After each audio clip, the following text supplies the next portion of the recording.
போலீஸ்ல ரொம்ப கஷ்டம். நாங்க எங்களை மாதிரி அதிகாரிகள், நேர்மையான அதிகாரிகள் எப்படி வேலை செய்ய முடியும்? நாங்க எங்களை நேத்து எஸ்பி மயிலாடுதுறை என்ன ரூம்ல கூப்பிட்டு பேசுறாரு. இப்படி வரல காமிச்சு இப்படி இருக்கிற வரல வளைஞ்சு போகணுமா, வரையிலனா உடைச்சிருவாங்களாம். எப்படி நேர்மைக்கு விடும் சவால் இது, நேர்மைக்கு விடும் சவால் உடைச்சிருவாரா? ரெண்டாவது, ஏன் இதெல்லாம் நமக்குள்ள பெருசாக்குறீங்க? இதெல்லாம் அப்படியே போங்க, அப்படியே போங்க. உங்களுக்கு ஒன்னும் பிரச்சனை பண்ண மாட்டாங்க. என்ன பயமுறுத்தி காட்டுறீங்களா?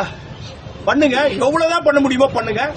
ஆனா இந்த கருப்பாடுகள், அந்த ஆய்வாளர் பாலச்சந்திரன் ஒருத்தர் இருக்கிறார், மணல் கொள்ளை, புரோகிபிஷன், டிரான்ஸ்போர்ட் அஃபெண்டர்ஸ் கிட்ட எல்லாம் பணத்தை பறிக்கிறாரு. நிறைய பேர் பொய்யான, ஒரு எஸ்பிக்கு தெரியுமோ தெரியாத நிறைய பேர் மேல பொய்யா கொடுத்து மாட்டுக்காரு. இந்த டிஸ்ட்ரிக்ட எல்லாரையும் விசாரிக்கிட்டோம், பொதுமக்களை விசாரிக்கிட்டோம். அவர் ஒரு நேர்மையற்ற ஒரு அதிகாரி, அந்த எஸ்பி இன்ஸ்பெக்டர். அவர் தவறான தகவலை எஸ்பிக்கு சொல்றாரு. என்ன போல ஒரு நேர்மையா வேலை செஞ்சு நான் 1200 பேரை ரிமாண்ட் பண்ணிருக்கிறேன், வழக்கு பதிவு பண்ணிருக்கேன்.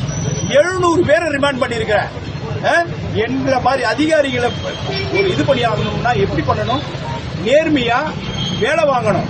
வேலை வாங்கறத விட்டுட்டு எங்களை பனிஷ் பண்றீங்க.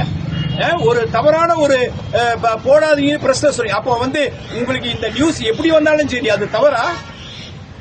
தவறில்ல, உண்மை. இந்த நிர்வாக சீர்கேடு மயிலாடுதுறை மாவட்டத்தில் இது போன்ற ஒரு எஸ்பி, இது போன்ற எஸ்பி இன்ஸ்பெக்டருங்க இருக்கிறவருக்கும், காவலர்களுக்கு, அனைவருக்கும் இல்ல, பொதுமக்களுக்கே பாதுகாப்பு இல்ல, பொதுமக்களுக்கே பாதுகாப்பு இல்ல.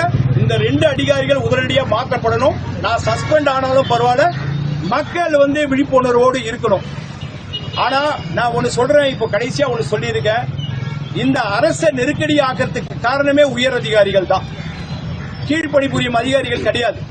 ஆனரபிள் சிஎம் அவங்களுடைய அரசு நல்லா பண்ணிக்கிட்டு இருக்கிறாங்க. ஆனா இந்த அரசு கெட்ட பெயர் கொண்டு போறதே யாருன்னா இந்த மாதிரி அதிகாரிகள் தான்.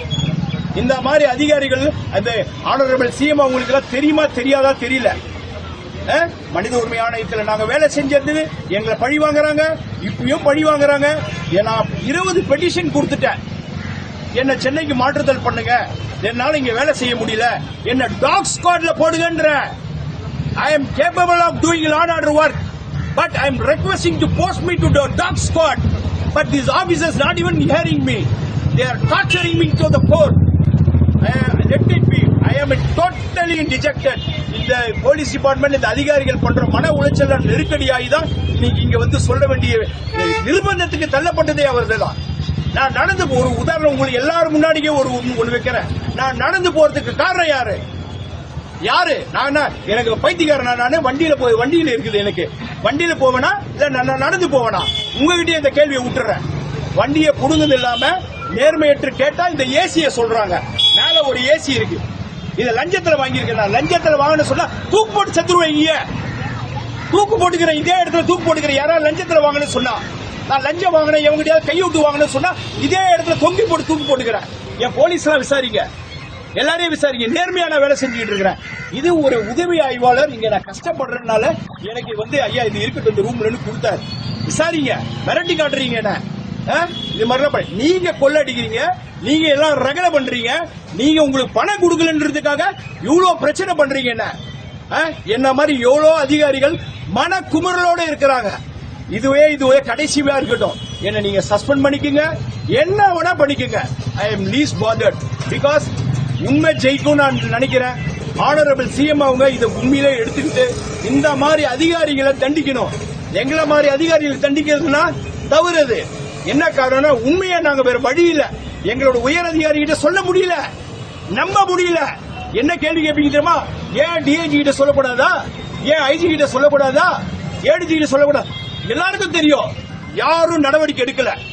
ஒரு 7 நாட்களா 10ஆம் தேதியிலிருந்து இன்னைய வரைக்கும் ஒரு அதிகாரி பைக்கில் போறான், நடந்து போறான், கேட்கறதுக்கு ஒரு நாதி இல்ல. எங்க போய் நிக்கிறது? இப்ப கூட பாருங்க, என் பக்கத்துல யாரும் இல்ல. ஏன்னா இது டிபார்ட்மெண்ட் கோட் ஆஃப் கான்டாக்ட். கேட்டா கோட் ஆஃப் கான்டாக்ட் சொல்வீங்க, அதனாலதான் பாருங்க ஒரு போலீஸ் நிக்க மாட்டாங்க. இதான் உண்மை. என்னோட போட்டோ எல்லாமே சஸ்பெண்ட் ஆகுனா என்னோட போட்டோ, என் போலீஸ் யாரும் இருக்க கூடாது. ஆனா இந்த அதிகாரிகளை கேள்வி கேட்கணும்.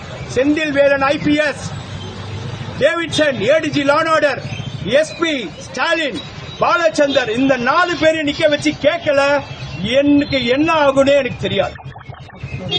தேங்க்யூ. அமைச்சர் பத்தி நீங்க யாரு சார்? அமைச்சருக்கு இதுக்கு சம்பந்தம் கிடையாதுங்க. அமைச்சர்ல அவங்க எல்லாம் இதெல்லாம் தெரியாதுங்க.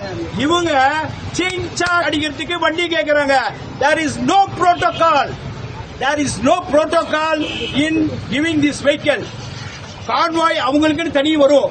மினிஸ்டர்ஸ்க்கு இந்த அரசாங்கத்துக்கு சம்பந்தம் கிடையாது. இந்த அதிகாரிகள் என்னை பழி வாங்குகிறார்கள். உங்ககிட்ட விட்டுறேன். நீங்க நல்லது எனக்கு சொல்லுங்க.